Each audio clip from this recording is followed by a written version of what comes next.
Look, it's very clear that the focus for the left is on gun control and only gun control, and they want to ignore all of these other failures by government. And in addition, these walkouts were facilitated in a lot of cases by the actual public school districts, whether that's by excusing absences that wouldn't otherwise be excused, or actually in some cases providing transportation to what is a political protest. There's nothing wrong with these students exercising their First Amendment rights. I totally support their right to do that.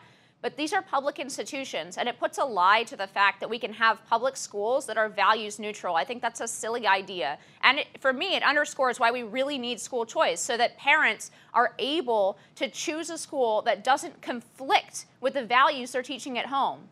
Right, and I agree with you about the students. I would say the vast majority of the students that participated in the walkouts on Wednesday were non-political. They were either unaware of, I guess, the full impact of what they were doing, and that's not to castigate their intelligence. We've just heard so many anecdotes at this point about students who were told by their teachers, listen, this walkout is 17 minutes to honor the 17 victims, no mention of the gun control. So unless you happen to be politically astute, unless your family happens to be politically astute, you probably were more or less unaware of what the true purpose of your march was. I don't blame them. I actually give kudos to students who want to get politically active here. But I guess talk to me about this aspect. I hate to castigate the other side as not caring about safety, not caring about the kids that die, but we're getting to the point when protests organized by these radical liberal groups are focused only on gun confiscation as all this evidence continues to pile up of the institutional failures of government. It does beg the question, do these groups, these radically progressive groups, do they not care that there are things that we could do besides gun control that would actually prevent this from happening again? Look, it makes sense that, there are a lot of these solutions that we can move forward on together. I really think it would benefit the dialogue for both the left and the right to lay aside our debate about guns for just 1 second, right? I'm a very strong supporter of the Second Amendment. I absolutely stand with the Second Amendment in this case. But there are so many things, as you pointed out, that we can do to prevent attacks like this. Look, this was a failure from the top to the bottom. The FBI had these 2 tips they did not act on.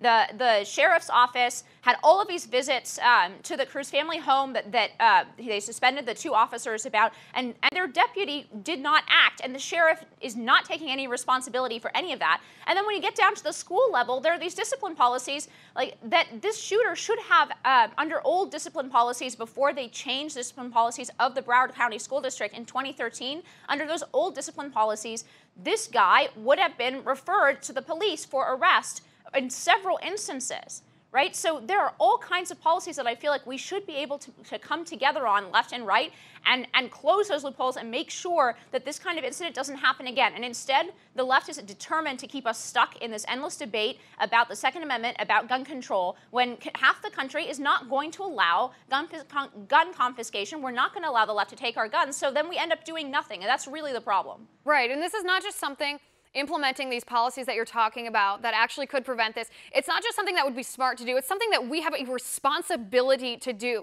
We have a responsibility to keep children in our schools safe and to do everything in order to make that happen. And if that requires putting aside our politics, putting aside our political agenda, regardless of how we feel on guns, and making this happen, we have a responsibility to do that. And shame on these radically progressive groups organizing the gun control rallies who refuse to address the actual measures we could take to keep kids safe.